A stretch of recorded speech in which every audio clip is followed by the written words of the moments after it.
About 2 weeks ago, I went over the most efficient seed farming routes in Garden Tower Defense. Since then, I have made a video on my strategy for the classic Garden Tower Defense mode.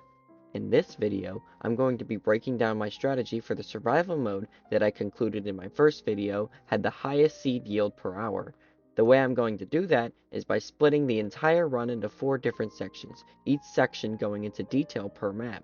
I will also speed up parts where nothing of notability is happening as to enhance the viewing experience. The first of 4 maps in survival mode is the farm, which starts the player off with 900 seeds and gives them the chance to get a feel of the parallels between this and the classic tower defense mode. I found the Cherry Blossom to be the best starting unit for survival mode, as it deals decent damage per second for low cost and can handle large crowds of lower HP insects that spawn in the first few rounds. Placing all of them near each other like this is ideal, as it increases the space of where their targeting ranges overlap, which in turn allows for an easier circle technique when bulkier insects arrive. I drew this Venn diagram to visually show what I'm talking about while we wait for more money. It is important to have your units overlap like this because in survival mode, the best strategy is to loop the enemies around the middle while your towers pick them off. The larger the circle in the middle is, the easier it is to kite enemies in that sweet spot and the sooner you complete the entire survival mode. This is another reason why towers with longer ranges like the Astral Blossom or the Electro Leaf are so essential for survival mode,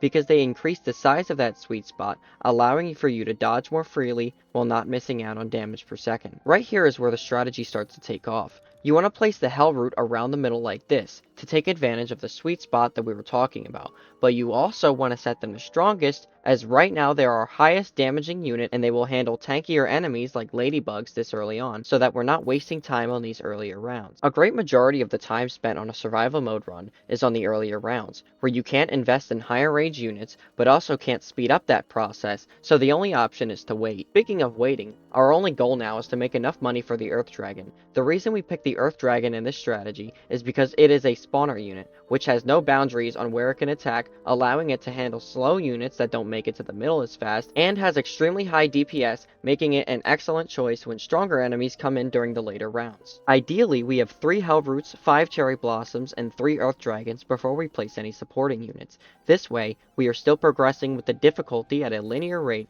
but can also take advantage of another unit in our loadout, the Black Clover. The Black Clover increases the base damage of all units within its radius by 35%, which can drastically speed up the entire run, especially during boss fights. Another thing I feel is important to note is that the Earth Dragon I feel is most efficient when its targeting is set to weakest. This is because it attacks in bursts, which means that if it finishes something weaker off, it can move on to another weaker unit and keep the chain going. Something else I notice about survival mode in general is that bosses are actually one of the safer things that can spawn in. The most dangerous enemy that can spawn in is stuff like the Chicken Jockey, where they are both bulky and fast, allowing them to close distance quickly and end the run. Another tip is to avoid raising your upgrade panel during a wave.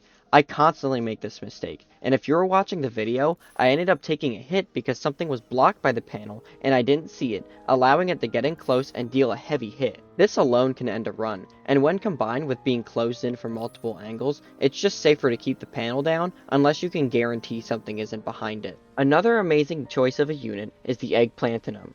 This unit alone deals more damage than 2 dual blaster buds, and it follows you around.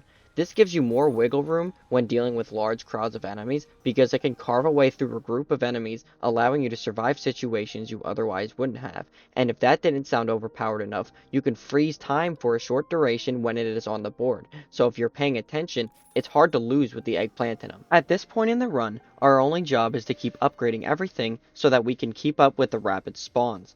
Eventually, the damage of our units will outpace the health of the enemies, and we won't even have to move anymore until the last wave. I will now skip to the next point of interest as to not waste time. Now that we have made it to the last wave, I'm going to stay as far away from the Snail King as possible. A single hit from the Snail King would be an instant death, so keeping our distance is the safest strategy. The jungle introduces the use of obstacles blocking the player's view, adding another thing to juggle on top of upgrades and dodging.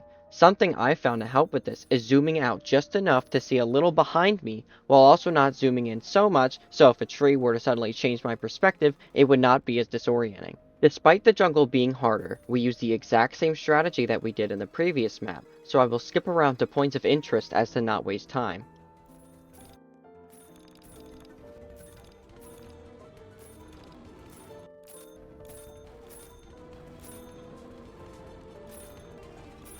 Here is something that I want to point out as a mistake I made during this run. Notice how I am trying to place down this Astral Bloom, but it is not letting me. I'm spamming the left click, but the unit is not going down. Suddenly, I take half my health bar and am not far from a game over. This is a good example of why I recommend not upgrading units in the middle of a wave. The time save you get from placing or upgrading mid-wave is not worth the risk of your entire run.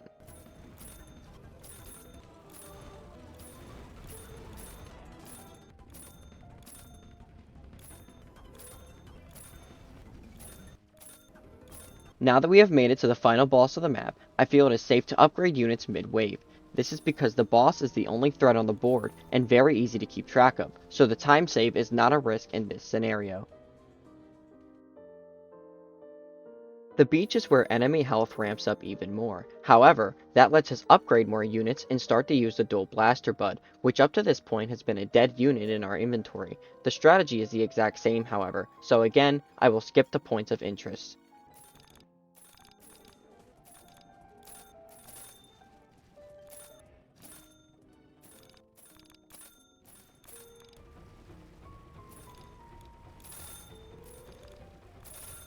Now that we are on the last wave, there are some things I would like to point out. 1. There may be a random sandworm with a lot of health in the middle of everything. Do not panic and do the normal circle strategy. I'm assuming the game spawns it in to throw the player off. However, if you're ready for it, you should be able to take it down no issue. 2. There is also an octopus boss that is a little faster than the rest. This boss can still insta-kill, it is just faster with less health. Do the typical circle strategy and you should be fine. The last and most difficult part of survival mode is the toxic map. I will do my best to point out key differences between this map and the rest, as a loss here would revert almost an hour of progress. Another reason this is the most important map to complete is related to the average seed yield per hour. As I showed in my first video, survival mode is only more efficient if you beat this map, where if you fail here, it would have been more efficient to play classic mode for the same amount of time. Again, I will do my best to articulate what specifically helped me lock this strategy down as to achieve the maximum seed yield per hour in Guardian Tower Defense. It's more than likely that I wasn't paying attention here, which caused me to take damage. Focusing on one thing for an hour straight might be annoying sometimes, but if moving your phone out of reach is what's needed to focus, then go for it. Also, taking breaks is important. If I loaded up another attempt right after this, I probably would have lost, so take breaks occasionally to prevent fatigue and burnout. The first boss of this map is the Mutant Rat. There's nothing especially notable about this boss, I just wanted to play this banger.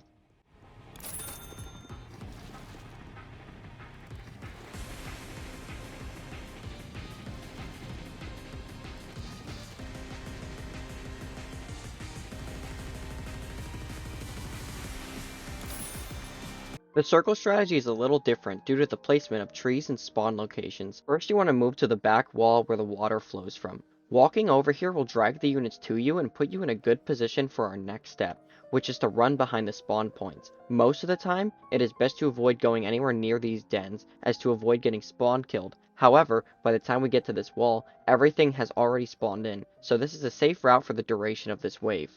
Something I want to stress while you're doing this is the importance of moving slowly. If you rush to the back wall, the insects will close in on you faster. However, if you move slowly to the wall, it will force them to walk further, which opens up the route behind the dens to do the normal circle strategy. Now we are primed to circle around the middle and kite the enemies like usual. Now what does that look like in normal speed?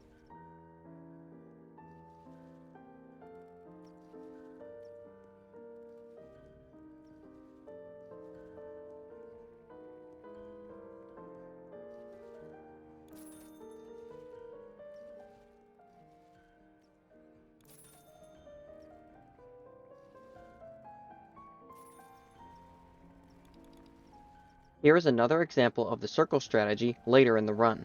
Notice how I am inching for as long as possible, and then running behind the dens when the opportunity presents itself. Inching in the beginning barely gives me enough distance to thread the needle and complete the cycle. From here, we fall back to the regular looping procedure for the rest of the wave.